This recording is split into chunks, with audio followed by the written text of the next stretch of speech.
আসসালামু আলাইকুম friend and welcome back to my YouTube channel Rehanaz blog. বর্তমান সময়ে কেক বানানোটা হলো সবারই একটা পেশা। তার জন্য আজকের রেসিপিতে আমি কড়াইয়ে কেক বানানোর সাথে সাথে দেখাইয়া দিব যে ক্রিম ছাড়া কিভাবে ক্রিমের মতো করে আপনার প্রিয়জনের জন্য কেক বানাবেন। তবে আমি কেক আর ক্রিমটা বানায় দেখামু, কেক ডেকোরেশনটা আমি নেক্সট ভিডিওত দেখাইয়া দিব। এবার আমি কেক বানানোর জন্য এক বাটি চিনি নিছি, রিফাইন তেল নিছি এক বাটি, দুধ নিছি এক বাটি, 3টা ডিম নিছি আর বড় বাটির এক বাটি ময়দা নিছি আর এক ভ্যানিলা এসেন্স নিছি। একটা মিক্সিং জার নিয়ে নিছি, তার ভিতরে চিনি দিয়ে দিলাম, দুধ দিয়ে দিলাম, রিফাইন তেল দিয়ে দিলাম, ডিম দিয়ে দিলাম 3টা, একটু লবণ দিয়ে দিলাম, তারপর আমি ভ্যানিলা এসেন্স দিয়ে দিলাম। দিয়ে আমি একের থেকে 2বার আমি মিক্সিং জারে বিট করে নিব।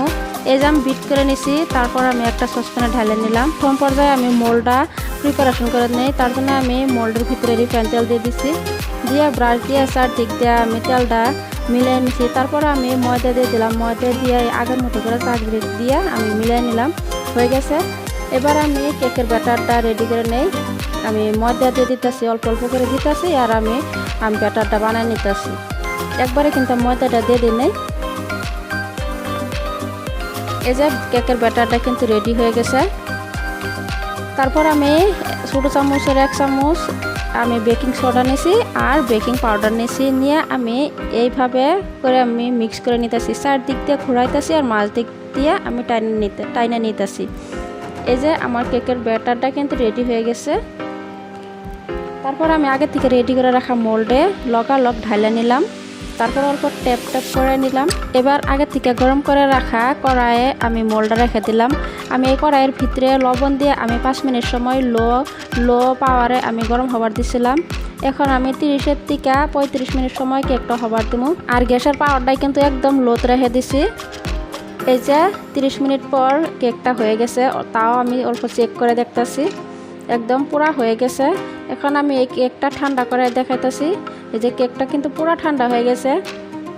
চাকু দিয়ে এইভাবে করে সাইড দিক দিয়ে আমি অল্প করে নেই, তারপর একটা প্লেটের ভিতরে আমি কেকটা নামাই নিলাম। এবার আমি ছানা বানায় দেখাইতেছি।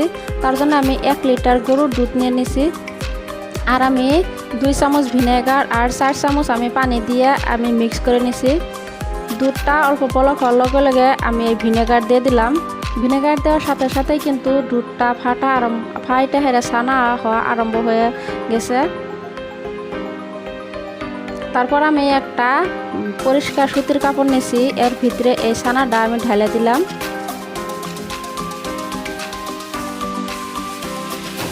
এবার আমি অল্প ঠান্ডা পানি দিয়ে এই ছানাটা সুন্দরভাবে ধুয়ে নেই। ছানাটা ধুয়ে নিয়ে আমি এই পানিটা আমি ছাড়াই নেব। এই যে পানিটা কিন্তু সম্পূর্ণ ছাড়িয়ে গেছে। তারপর আমি একটা মিক্সিং জার নিয়ে এই ছানাটা অল্প হাত দিয়ে অল্প গুঁড়ি গুঁড়ি করে আমি মিক্সিং জারে 5 থেকে 10 মিনিট সময় আমি বিট করে নেব। এই যে আমি 10 মিনিট সময় বিট করে নিছি। তারপর আমি একটা বাউলে আমি ঢালে নিলাম।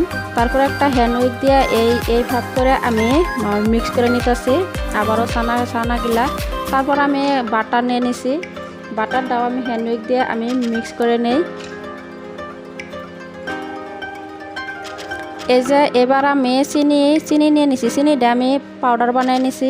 তারপর আমি সুতির কাপড় দিয়ে আমি চাইলে নিছি। তারপর আমি চিনি দিয়ে দিতেছি। যে যেরকম মিঠা খাওয়া ভালো পান ওইভাবে চিনির পরিমাণটা অল্প বাড়াইয়া দিবেন। আর ক্রিমের ভিতরে আসলে তো মিঠার পরিমাণটা বেশি থাকে। তারপর এইভাবে করে হ্যান্ড উইকটা অল্প ঘুরাইতে থাকবেন। এই যে আমি ঘুরাইতেছি হ্যান্ড উইকটা। এই যে দেখুন কোন ছানাটা আমি 10 মিনিট সময় এই ভাব করে মিক্স করছিলাম, ছানাটা কিন্তু এখন ক্রিম হয়ে গেছে।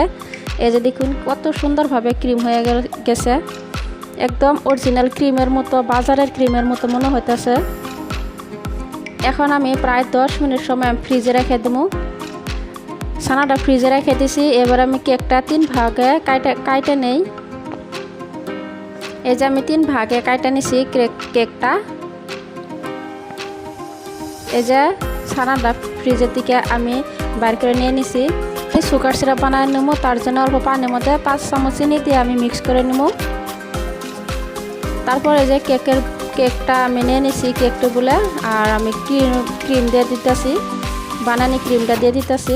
কেকটা 3 ভাগে কাটছিলাম, প্রথম ভাগটা দেওয়া হয়েছে, তারপর সেকেন্ড ভাগটা দিয়ে দিতেছি। তার উপরে আমি অল্প সুগার সিরাপ দিয়ে দিলাম, তারপর আমি আবারও ক্রিমটা দিয়ে দিলাম। ক্রিমটা দিয়ে আবারও আমি চারোদিক দিয়ে মিলিয়ে নেই। এই যে কেকের 3টা ভাগই দেওয়া হয়ে গেছে। এই যে তারপর আমি নজলের পাইপটা নিয়ে নিয়েছি, তার ভিতরে আমি ক্রিম ভরায় নেই। আশা করি আজকের রেসিপিটা ভালো লাগলে একটা লাইক দিয়ে দিবেন, সাথে সাথে চ্যানেলটা সাবস্ক্রাইব করে দিবেন। আর এই ডেকোরেশন ভিডিওটা আমি নেক্সট ভিডিও দেখাই দিব। রেসিপিটি দেখার জন্য থ্যাংক ইউ।